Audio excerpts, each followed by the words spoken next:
Here we're looking at the Contemporary Series.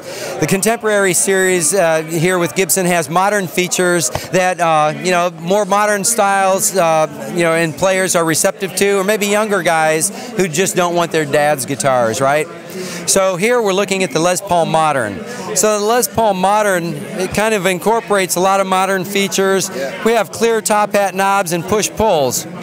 The 4 push-pulls have coil taps for each pickup, and it has a in-phase or out-of-phase switch, and then a pure bypass to route the humbucker directly to the jack. So you can have maybe both pickups coil tapped, maybe out of phase, and the volume's down for, you know, maybe a funk rhythm. And then if you want to do a solo, you pull up the bridge tone, and it'll be full output, that bridge pickup right to the jack. Yeah, so all the features you can have from a modified Gibson guitar. Exactly right. Yeah.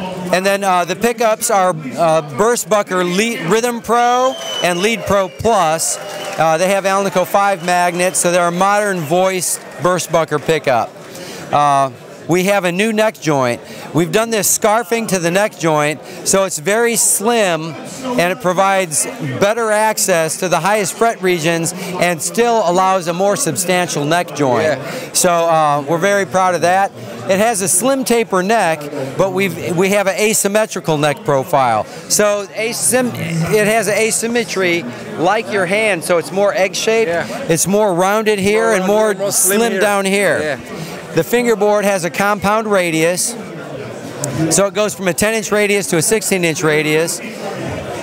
We're very proud to bring back ebony for the fingerboard.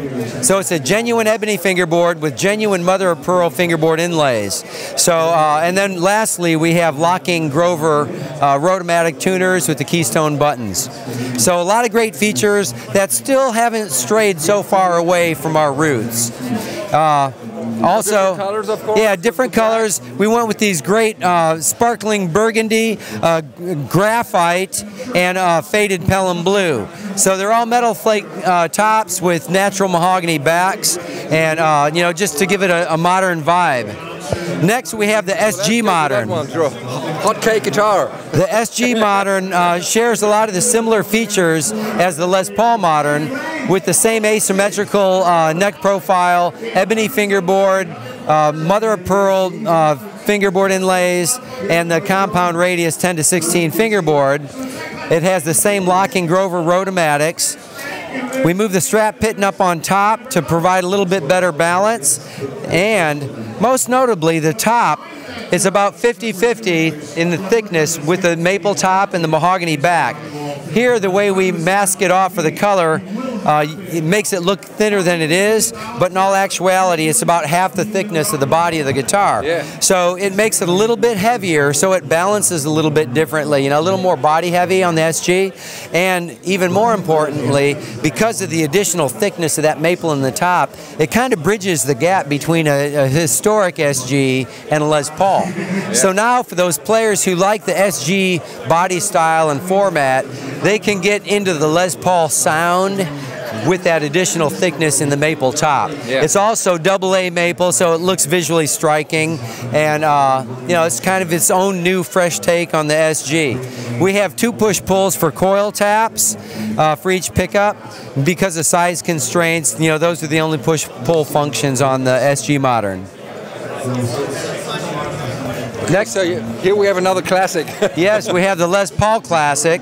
The Les Paul Classic is kind of like the modern version of the 1960 Les Paul. So it has a maple top, mahogany back, mahogany neck. That's a slim taper, but we went with Grover Rotomatics with the kidney buttons that, you know, we started using in 1960. No weight relief? No weight. Well, we do. We have the traditional 9-hole weight relief. Okay, because it's the classic. Because it's so the classic had always a weight relief. Yeah, and it's not in the Classic series. It's the Les Paul Classic model in the Contemporary line. Yeah. So there we have the 9-hole weight relief to provide a little bit more weight relief and manageability. We have the 61 Burstbucker pickups, but without covers, so it has that louder and prouder voice that the players discovered once they discovered you can take off that cover and get a little bit more output. We have the same push-pull assembly that we have in the modern. So we have coil tapping for each humbucker, the phase switch, and the pure bypass on the treble control. Yeah. We have the ABR tune-o-matic and the aluminum stop bar with steel studs. Slim taper neck like we did in 1960, and then rosewood fingerboard. Different color? Yeah, different colors. We have translucent cherry, which is similar, kind of like the unofficial George Harrison kind of thing, right? And we just, are big fans, and so we thought we'd do something along those lines. And then Les Paul Classic and Honeyburst, Heritage Cherry. Right here is Heritage Umber. Yeah, that would be Heritage Cherry. And then the Les Paul, and then we go into the Les Paul Studios. Yeah. The Les Paul Studios now have rosewood fingerboards, mahogany neck, slim taper neck, no fingerboard binding or body binding. So it's kind of the working man's Les Paul. It has a 498 pickup in the bridge, which is a higher output and tighter voiced pickup. Great harmonics, but still not yet a full-on distortion class humbucker. We have a 490R in the neck, which is a PAF classic, so now you can have your cleaner PAF wind in the neck pickup. We have push-pulls for coil tapping on the volume controls, and that's it on the control assembly. Maple top, mahogany back, with the modern weight reliefing. And that would be it. So that is Smokehouse Burst, and that's one of our real popular colors for the Les Paul Studio. So we brought that back. And of course we have the wine red here. Yeah, we have wine red and then tangerine burst. Yeah. And that would complete the Contemporary lineup.